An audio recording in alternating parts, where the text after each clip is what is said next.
Anime ini bercerita tentang Raido waktu SMP karena wajahnya yang jutek membuat semua orang pada takut. Oleh karena itu, ia kesulitan untuk berbaur dan sekarang ia mencoba untuk berbaur. Langkah pertama yang ia lakukan, ia mengajak teman sebelahnya.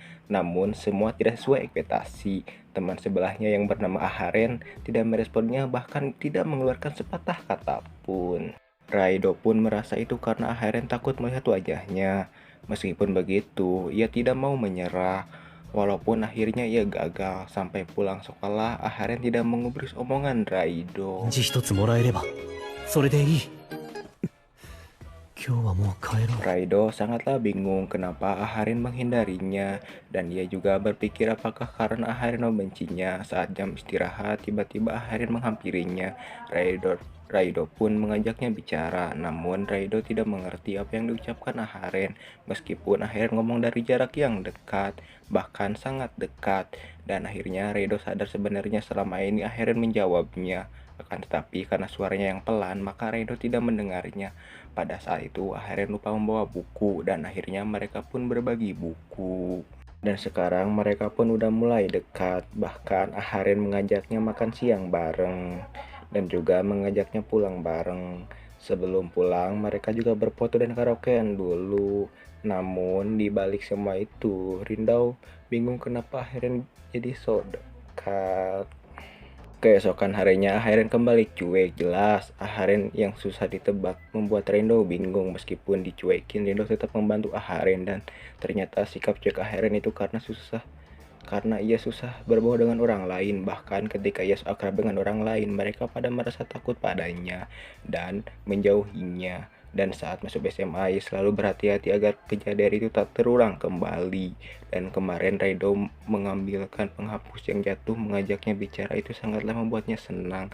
Tapi setelah ia pulang, ia sadar kalau traumanya masih terjadi lagi. Setelah mendengar alasannya Aharen, Rendo pun akhirnya mengerti dan Aharen juga langsung memeluknya.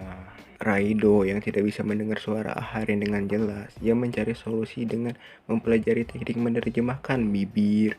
Ia merasa jika ia bisa menguasainya, mereka bisa mengurut tanpa hambatan yang kecil. Ia pun langsung menyuruh adiknya untuk menemaninya belajar. Keesokan harinya, ia pun langsung mempraktikkannya. Namun lagi-lagi ia gagal karena bibir Aharen terlihat sama sekali tidak bergerak.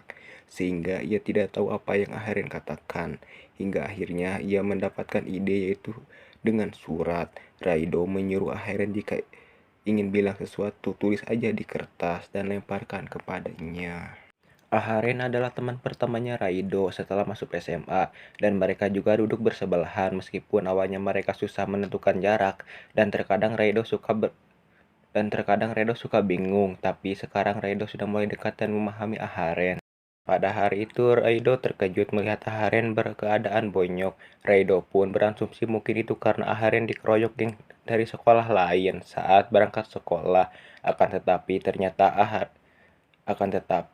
itu ternyata karena matanya kelilipan debu dan ia hanya membuka satu mata, jadi ia tidak bisa melihat jarak dengan jelas. Raido pun memberikan Aharen obat tetes mata. Karena tidak bisa meneteskannya sendiri, Raido pun membantunya untuk meneteskannya. 目を開けて。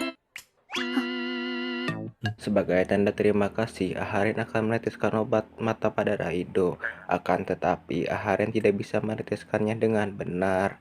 Dan tiba-tiba Raido merasa kalau ada seseorang yang sedang mengawasinya. Dan ia terus merasa diawasi. Dan ia mengira kalau itu adalah orang yang dendam padanya. Melihat Raido yang gelisah, Aharen mencoba menenangkannya, dan ternyata orang yang selama ini mengawasinya selama ini adalah temannya Aharen. Ia bernama Oshiro. Ternyata Oshiro mengawasi Raido karena ia melindungi Aharen. Namun melihat tampang Raido yang seram membuatnya takut. Jelas kata-kata itu menusuk hati munggilnya Raido.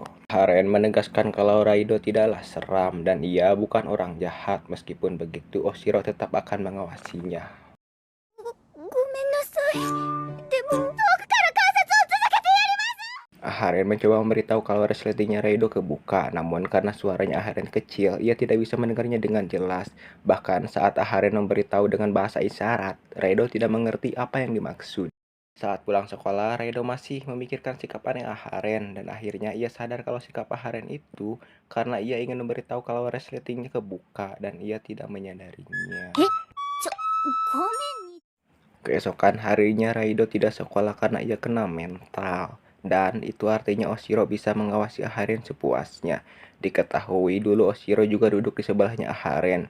Oshiro yang melihat Aharen belum pulang padahal udah waktunya pulang. Ia merasa kalau Aharen tidak membawa payung. Oleh karena itu ia berinisiatif memberikan payungnya. Akan tetapi karena tidak berani memberikannya secara langsung, ia pun melemparkannya dengan harapan Aharen menggunakannya.